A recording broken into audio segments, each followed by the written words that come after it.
नमस्कार दोस्तों, आज इस वीडियो में लॉरेंस बिश्नोई के बारे में चर्चा करेंगे। आप चैनल पर नए हैं तो चैनल को सब्सक्राइब करें। लॉरेंस बिश्नोई की कहानी एक ऐसे युवा की है जिसने छात्र राजनीति से अपराध की दुनिया में कदम रखा और देखते ही देखते एक खतरनाक गैंगस्टर के रूप में उभरा। ये कहानी संघर्ष, प्रेम, प्रतिशोध और सत्ता की भूख की है, जिसने उसे अपराध की दुनिया में एक जाना पहचाना नाम बना दिया। लॉरेंस बिश्नोई का जन्म 12 फरवरी 1993 को पंजाब के फाजिल्का जिले के दुतारा वाली गांव में हुआ था। उनका असली नाम बालकरण बराड़ था। उनके पिता पंजाब पुलिस में कांस्टेबल के पद पर तैनात थे।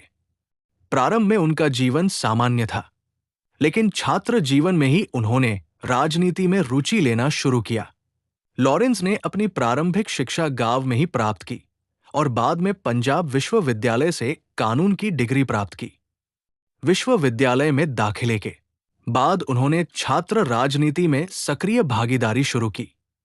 उनकी मित्र रॉबिन बराड़ ने छात्र संघ चुनाव में भाग लिया, जो लॉरेंस के लिए एक महत्वपूर्ण मोड़ साबित हुआ।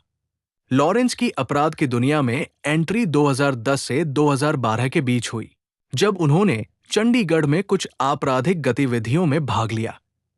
इनमें से कुछ मामलों में उन्हें बरी कर दिया गया, लेकिन ये घटनाएं उनके अपराधी बनने की दिशा में पहला कदम थी।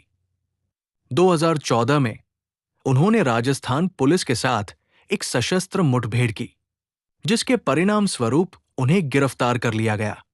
जेल में रहते हुए उन्होंने अन्य अपराधियों के साथ गठबंधन किया और अपने गैंग का विस्तार किया। लॉरेंस बिश्नोई का गैंग, जिसे बिश्नोई गैंग के नाम से जाना जाता है, भारत भर में सक्रिय है। इस गैंग में कथित तौर पर 700 से अधिक शूटर शामिल हैं, जो विभिन्न अपराधों में संलिप्त है। गैंग की गतिविधियों में जबरन वसूली, हत्या, रंगदारी और अन्य आपराधिक कृत्य शामिल है। 2018 में लॉरेंस ने बॉलीवुड अभिनेता सलमान खान को जान से मारने की धमकी दी थी, जो 1998 के काले भालू शिकार मामले से जुड़ा था। बिश्नोई समुदाय के लोग काले भालू को पवित्र मानते हैं और सलमान खान पर आरोप था कि उन्होंने इन जानवरों का शिकार किया था। इस धमकी के बाद सलमान खान की सुरक्षा बढ़ा दी गई थी। 2022 में पंजाबी गायक सिद्धू मूसेवाला की हत्या में भी बिश्नोई गैंग का हाथ होने का संदेह जताया गया।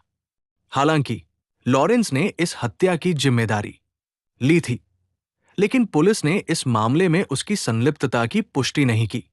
इसके अलावा लॉरेंस बिश्नोई ने कई अन्य हाई प्रोफाइल मामलों में भी संलिप्तता दिखाई है, जिनमें रंगदारी वसूलना, हत्या की साजिश और अन्य आपराधिक गतिविधियां शामिल हैं। लॉरेंस बिश्नोई की एक अधूरी प्रेम कहानी भी है, जो उनके जीवन के एक महत्वपूर्ण पहलू को दर्शाती है। कॉलेज के दिनों में उनकी एक प्रेमिका थी, जिसके साथ उनका रिश्ता काफी गहरा था। वे दोनों एक दूसरे से शादी करना चाहते थे, लेकिन लड़की की जिंदगी में कुछ ऐसा घटित हुआ कि वह हमेशा के लिए कहीं गायब हो गई। लॉरेंस के करीबी लोग इस घटना के बारे में खुलकर बात नहीं करते और ये घटना उनके जीवन में एक गहरे शोक का कारण बनी। लॉरेंस बिश्नोई वर्तमान में गुजरात के साबरमती केंद्रीय जेल में बंद है।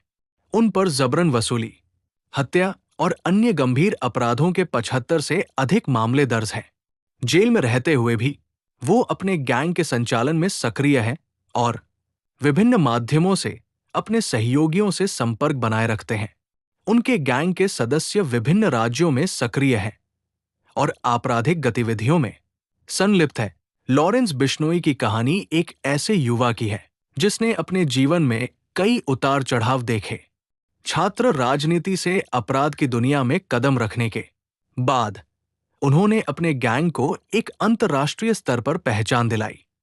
हालांकि उनके द्वारा की गई आपराधिक गतिविधियां समाज के लिए एक चेतावनी है, लेकिन उनके जीवन के कुछ पहलू ये भी दर्शाते हैं कि परिस्थितियां और व्यक्तिगत घटनाएं किसी के जीवन की दिशा बदल सकती है। उनकी कहानी ये भी बताती है कि किसी भी व्यक्ति के जीवन में एक मोड़ ऐसा आ सकता है जो उसे पूरी तरह से बदल सकता है।